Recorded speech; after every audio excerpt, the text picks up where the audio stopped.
Welcome to... Too much. Welcome to That's Good Sports. I'm Brandon. This was also my reaction when I realized Tom Brady and the Patriots could both separately win in the same weekend, Perna.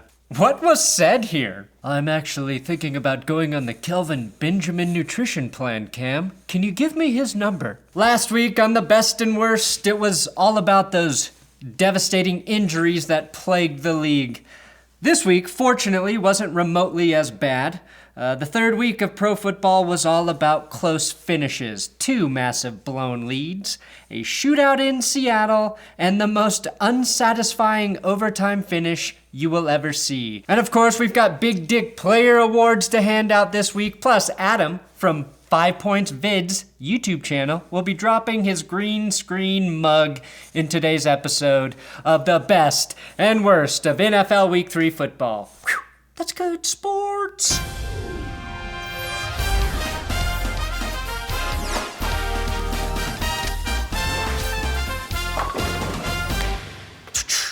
Yes, you have to subscribe to this YouTube channel. That's how this stupid whole internet video making thing works. I do football videos with a little bit of dick joke comedy every week. If you've already subbed and you want to support this channel, patreon.com/thatsgoodsports. Will Keys and I drop a Patreon only video for all $5 patrons. We pick all the games. It's our weekly prediction episode, and those only live on Patreon. And I do have Big Dick Patreon shoutouts for Santos Chavez, Duncan. I subscribe just to ask how Tampa Bay's cock tastes, Paul. Not good, Duncan Paul. Neil Andrews, and the Mexologist upping to $12. And the Mexologist, by the way, will be getting a new tattoo very soon after losing a Chargers-Broncos bet last year. So make sure you send that in to us, Mexologist. And thus begins the most anticipated sports segment in all sports, best and worst of the week. And just like last week, we're kicking off this episode with our best and worst segment. Or as I like to call the worst segment, just the Broncos recap, which might be up Tuesday morning. Since I'm lazy though, I'm going to just start the best and worst off with a copy and paste from last week. Worst, we've got the Atlanta Falcons blowing another big lead. I'm a little bit conflicted as to whether this should count as a best or a worst. On one hand, I am disgusted and horrified by the Falcons blowing another lead. This time 16 points at home. On the other hand, we have the glorious return of Big Dick Nick Foles, who came in for Mitch Trubisky and dropped a 3-touchdown load right in the Falcons' face, telling Anthony Miller to run to the L in the end zone to hand the Falcons another L with a game-winning fourth quarter touchdown. Sure, the Falcons were without Julio Jones. They were also without corner AJ Terrell, who was the first player to test positive for COVID this season. Lost a couple more defenders during the game, but the Falcons are infected with another virus. Failure. Best, the 3-0 Bears. From the ESPN Stats and Info Twitter account, the @Chicago Bears are the first team in NFL history to win 2 games in a single season where they were trailing by at least 16 points entering the fourth quarter. Best, the Bills blew a 28-3 lead, and then the Rams blew theirs. A real blow-off this game was. They blew a massive lead to the Rams, but give Buffalo credit because they did what the Falcons could not do, would not do, played that Uno reverse card and won the game in the final seconds, improving to 3-0. And it looks like Josh Allen finally took out the trash. Suck it, Ramsey. Oh, you were garbage on that play. Did they get a little help from the referees on a suspect pass interference call? Sure, but what would the Rams know about that? Also, Josh Allen, in my opinion, is the most likely to lead his team to a Super Bowl win this season after successfully orchestrating a game-winning drive and getting a face mask penalty called on him. You know who else did that? Patrick Mahomes last year against the Patriots. Josh Allen, 300-plus passing yards again, 4 passing touchdowns, and a rushing touchdown. Holy shit! Josh Allen is helping a ton of Bills fans clean house in fantasy. Worst, Doug Peterson played not to lose in overtime. somehow the Eagles are winless. And you can thank Doug Peterson. In overtime, Peterson opted to punt with 19 seconds left in OT rather than attempt a 64-yard field goal to win. I agree, it's hard to trust a kicker with 3 preppy first names, like Peterson needed to do with Jake Daniel Elliott. But when you're 0-2, you have to make up ground and get W's, not ties. An extremely low T decision by Doug, and it ends in a T as well. Also experiencing low T today, Joe Burrow after taking a brutal hit from Malik Jackson. Burrow will get back to high T because he's just thankful to be alive today. Best, Odell Beckham Jr. could probably make the Pro Bowl as a cornerback. Just look at Odell's ball skills here as he prevents a Baker Mayfield interception. A very important skill if you're playing receiver for Baker Mayfield. He even gave Washington the finger wag. The Browns scored over 30 points in back-to-back games for the first time since Genghis Khan was the most feared warrior on planet Earth. And I can't believe Steph Curry eventually assumed that title. Worst, Dontrell Inman getting flagged for flexing after a great touchdown throw from Dwayne Haskins.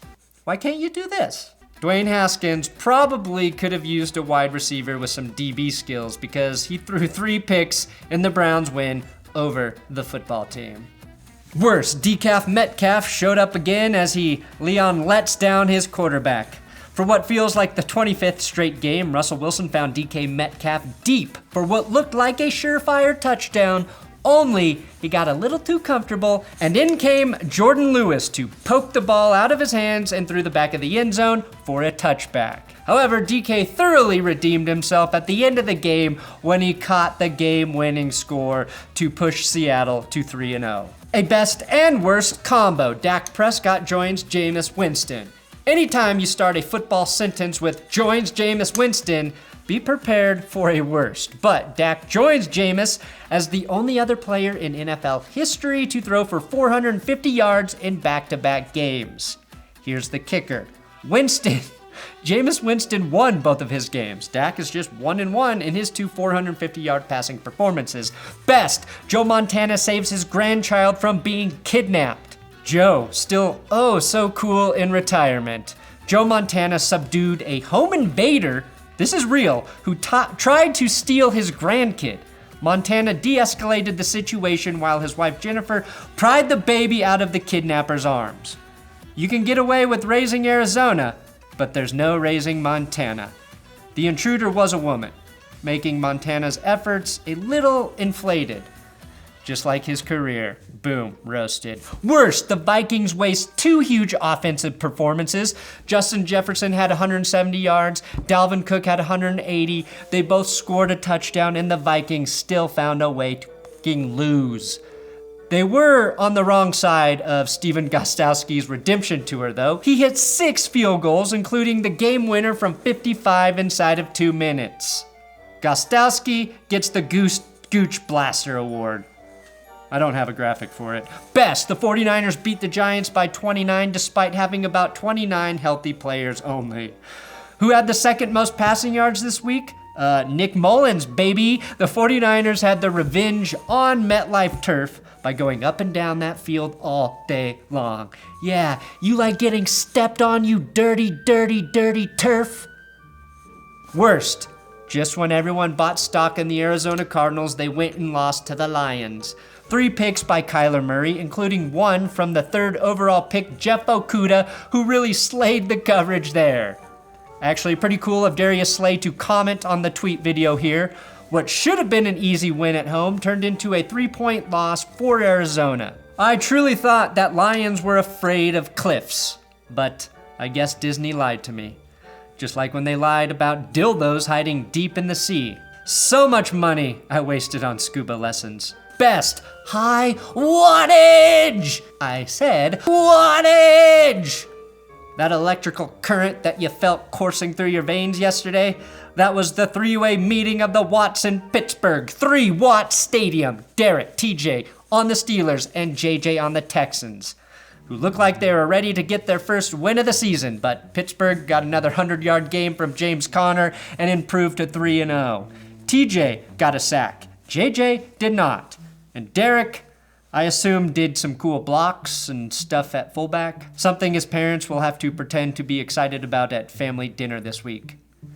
Yes, Derek, you play football too, son. Worst, Tomb of the Unknown Jet. The Jets are so goddamn horrible that ESPN doesn't even know who's on their team. The guy who they listed as unknown player is actually Lawrence Cager. Kager? I don't fucking know either. Who the Jets promoted to their active roster after Adam Gase said they needed anyone with a pulse. The Jets are flatlining after their 36-7 loss to Indy, and if they don't beat the Broncos on Thursday, it could be the end of the Adam Gase era in New York. But knowing how big of a hate boner Gase has for John Elway, he's probably had this game circled in cocaine since the schedule came out. An unknown receiver, by the way, also Adam Gase's coke supplier. Best, the Colts defense taking full advantage of the Jets. 2 pick sixes and a safety, becoming just the 8th team to ever do that. Why are they tracking 2 pick sixes and safety stats? I don't know, but that's 16 points by the ND. Best, Rex Burkhead. 2 rushing touchdowns, 1 receiving touchdown, and he was scoring in the most impressive ways, showing no regard for his personal well-being. Is that Rex Burkhead out there or Christian McCaffrey? I literally can't tell because all white running backs look the same to me. Speaking of white guys who look like they should be selling insurance instead of playing in the NFL, Hunter Renfrow made a truly impressive catch draped in coverage. That catch kept the Raiders in the game in the first half.